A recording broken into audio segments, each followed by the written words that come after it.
Kita mulai. Ini kita buka dulu secukupnya kerannya, keluar air. Ulangi ya, tadi sudah kita bismillahirrahmanirrahim, niatkan dalam hati. Kemudian kita menyelai-nyelai seperti ini. Ya, ini bagian pertama. Nah, lalu yang kiri juga dibersihkan dulu seperti ini. Ya, sudah ya. Nah, ini sudah dibersihkan. Nah, ini sunnah ya. Sudah sunnah yang pertama kita lakukan, karena yang pertama niatkan mengikat pada rukunnya, pokoknya. Jadi ada pokok yang terkait dengan konfirmasi keadaan hati kita. Rukun yang pertama niat, kan? Nah, kemudian dikonfirmasi di lisan dengan bismillahirrahmanirrahim. Lalu setelah itu kita masuki sunnah-sunnah, memulai dengan sunnah berwudu. Tadi sudah menyela-nyela dulu, ini membersihkan bagian jemari-jemari dan telapak ya. Baik, sehingga keadaannya bersih sebelum membersihkan yang lain. Baik, selesai. Kemudian langsung untuk berkumur-kumur kita ambil. Nah, biasanya saya melakukan seperti ini. Kalau sudah ngambil seperti ini ya. Nah, ini ghurfah namanya. Ghurfah itu dengan satu genggaman ya, cidukan seperti ini. Genggaman atau cidukan seperti ini. Nanti biasanya kalau saya suka melakukan untuk menghemat itu, begitu dibuka sudah cukup ini ya. Lalu saya akan tutup terlebih dahulu, tutup. Nah, sehingga air tidak terus mengalir ya. Jadi langsung kita kumur-kumur.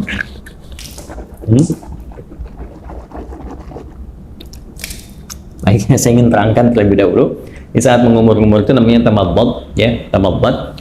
Itu bisa kita lakukan dengan 2-3 pendekatan. Pertama, kumur-kumur terlebih dahulu ya, kumur-kumur sampai keluar ya. Kemudian yang kedua juga kumur-kumur, nanti sebagian airnya langsung dihisap ya, dihisap. Jadi kumur-kumur, sebagian airnya dihisap. Nah, itu yang dihisap itu istinsyak namanya ya, masuk ke dalam hidung, istinsyak, usahakan agak dalam.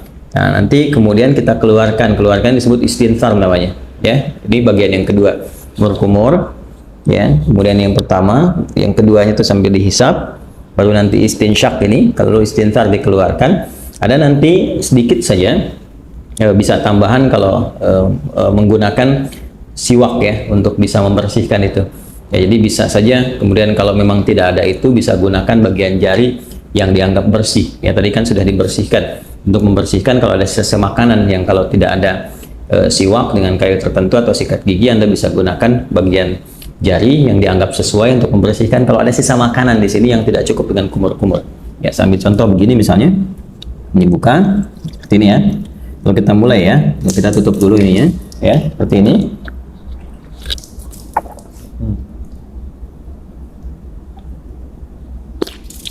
Gitu ya. Nah, ini untuk yang sikat giginya atau membersihkan bagian sisa makanan, sehingga kalau sudah makan ya tidak sempat juga sikat giginya, nanti kita bisa bersihkan dengan bagian jari yang sesuai ya. Itu untuk kondisi-kondisi tertentu. Saya ulang ya. Nanti setelah itu istinsyaknya nanti bisa terpisah. Kalau bisa bersamaan juga bagus. Gini sambil istinsyak kan, nanti dikeluarkan ya. Kita ambil contoh ya yang simple dulu. Ini ambil begini ya, kita kumur-kumur. Ya.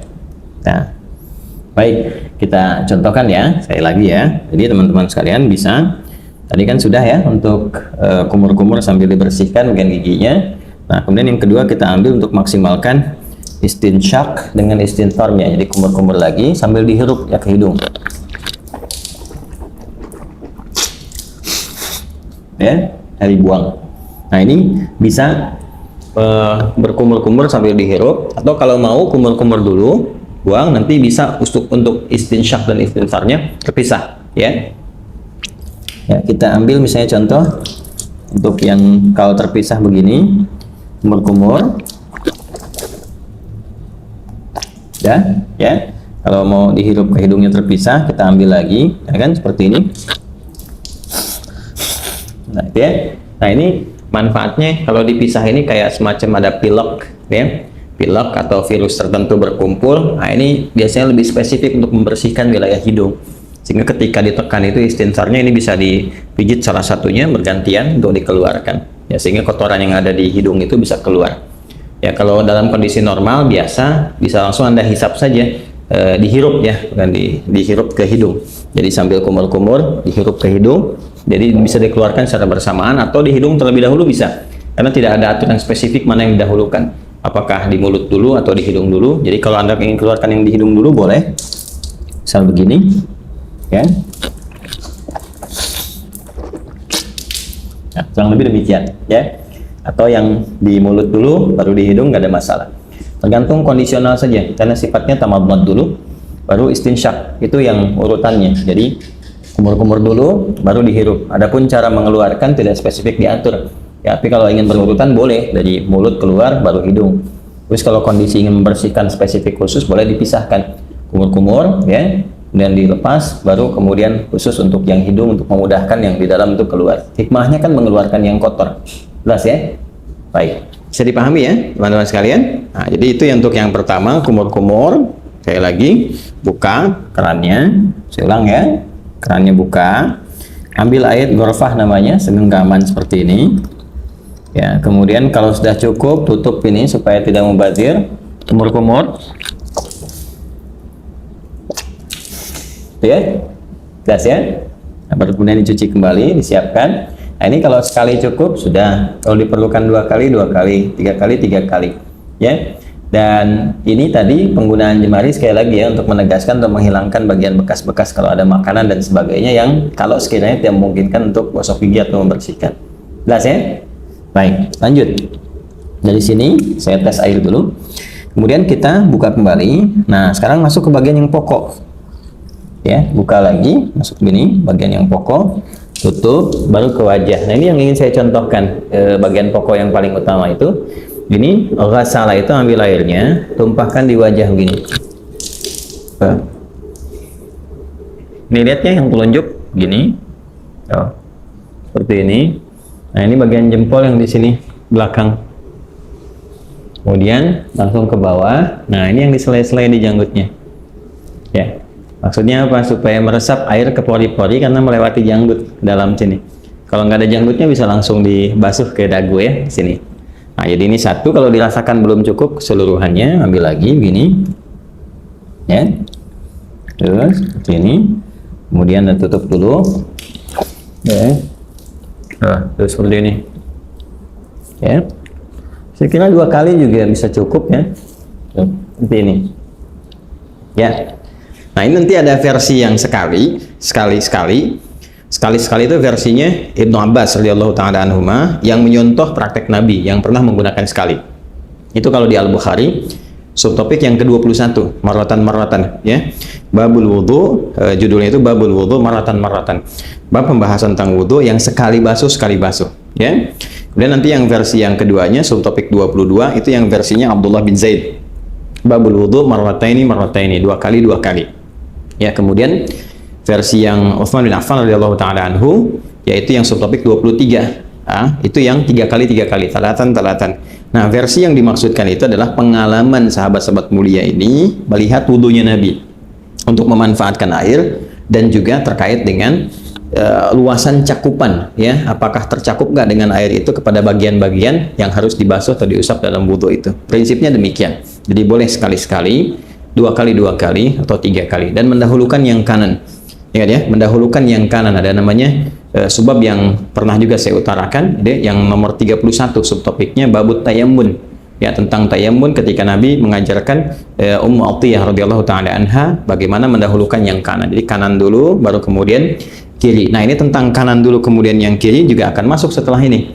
Ya, setelah kemudian wajah selesai, baru tangan sampai siku. Ini kita ambil lagi. Ya, wajah selesai, tangan sampai siku, kumpulkan seperti ini airnya. Nah, teman-teman sekalian, ini ya. Kemudian tumpahkan di tangan ini, ya, sampai siku ke sini. Nah, lalu ke sini depan. Nah, terus sampai ke sini, ya. Nah, ratakan seperti ini. Jelas ya? Nah, kalau dirasakan belum cukup rata, buka lagi airnya. Ya. Nah, dianggap cukup, ditumpahkan, tutup dulu seperti ini. Nah, nanti bisa dari depan begini ya, kemudian ke belakang bisa seperti ini, yang fleksibel saja. Penting air ditumpahkan, bisa ke sini dulu, bisa ke sini dulu. Ya, tadi kan saya mulai dari belakang itu seperti ini ke depan, kemudian yang kedua saya mulai dari depan untuk meratakan ya, seperti ini. Jelas ya? Nah, kemudian setelah itu ke yang kiri, itu ini buka lagi. Nah, tutup seperti ini ya. Ini boleh fleksibel. Dari mana mulainya, yang penting dari depan sini ke bagian siku ya. Nah, kurang lebih seperti ini. Ya, kalau mau kita samakan, kalau kanan 2 kali, kiri 2 kali juga ya. Bisa menyeimbangkan, menyamakan seperti ini. Tumpahkan, ya, pas ya. Baik. Nah, ini suasana malam kita prakteknya, jadi diiringi dengan sekuteng lewat. Ya, teman-teman. Saya, nah selesai. Kemudian mengusap kepala, bukan rambut ya. Karena kepala, ingat bagian mengusap itu ambil. Nah ini kan dipercikan nih ya, dipercikan seperti ini, tuh ya. Nah jadi kita pun nggak harus terlalu banyak ngambilnya. Saya ambil secukupnya, percikan dan nah ini untuk kepala. Kalau dirasakan nggak ada masalah, dari depan ke belakang seperti ini. Ya, kita boleh balikan lagi begini, atau cukup ke belakang juga begini, nggak ada masalah. Ya. Lalu versi pertama langsung ke telinga begini. Ya, langsung ke telinga. Ingat yang telunjuk ini bagian dalam begini. Yang jempol ini bagian belakang di sini. Ya, seperti ini. Bisa seperti itu, atau kita dahulukan dulu kepala misalnya. Ya. Nah, kemudian nggak terlalu banyak ya. Cipratkan begini. Nah, usapkan misalnya begini. Nah, ya. Setelah kita rasakan cukup untuk bagian kepala, boleh ditarik lagi ke depan, boleh, atau boleh cukup begini saja. Sah? Ya, atau kalau ada kesulitan tertentu bagian kepala, dahulukan bekas ubun-ubun, atau nanti kalau ini bermasalah sakit bisa sisi-sisi yang lain termasuk kepala. Setelah itu ambil air lagi, ya kan? Baru kemudian membasuh telinga seperti yang tadi dicontohkan, bagian depannya menggunakan telunjuk di sini, belakangnya menggunakan jempol. Jelas ya? Baik, berpindah ke kaki. Nah, ini penting juga karena nanti ada hadis spesifik ya terkait dengan bagian kaki ini, khususnya kotoran-kotoran yang melekat di kuku ya, kuku bagian jempol ini ya, di sebelah sini, ujung-ujung ini. Jadi perhatian, ingat kaki sampai kedua mata kaki sampai di sini ya. Jadi kita bisa ambil lagi airnya seperti ini ya, kemudian cukup begini. Nah, biasanya saya bagi 3 bagian. Yang pertama saya tumpahkan, basuh ini dulu. Nah, setelah ini, nah kemudian bagian depan kita bersihkan dulu begini ini ya. Nah, udah seperti ini ke belakang, dan tentunya bagian belakang tidak mendapatkan porsi air yang cukup ya, walaupun mendapatkan bagian tertentu untuk mengusap, tapi ini lebih bersih untuk bagian depan pertama. Jadi yang kedua, nah ini kita bisa sempurnakan bagian belakangnya seperti ini. Nah ini ya, majukan lagi ke depan ini. Nah 2 pun sudah cukup sebetulnya ya. Kalau dirasakan kurang bisa dengan 3. Selanjutnya yang kiri, seperti halnya yang kanan tadi. Ambil ini ya. Nah ini seperti ini. Saya suka menggunakan kelingking karena lebih fleksibel untuk menyela-nyelanya. Ini dibersihkan di sini ya, ini untuk ke belakang. Nah kemudian disempurnakan, ambil lagi, kita tumpahkan seperti ini ya. Dah selesai. Nah ini selesai ya. Setelah selesai, dah kita diusahakan menghadap ke arah kiblat, 3 detik sini. Ya, lalu kita berdoa. Doa yang sudah pernah diajarkan juga ya, syahadatain dulu. Asyhadu an la ilaha illallah, asyhadu anna Muhammadar Rasulullah, ya kan? Allahumma ja'alni minat tawwabin wa ja'alni minal mutatahhirin.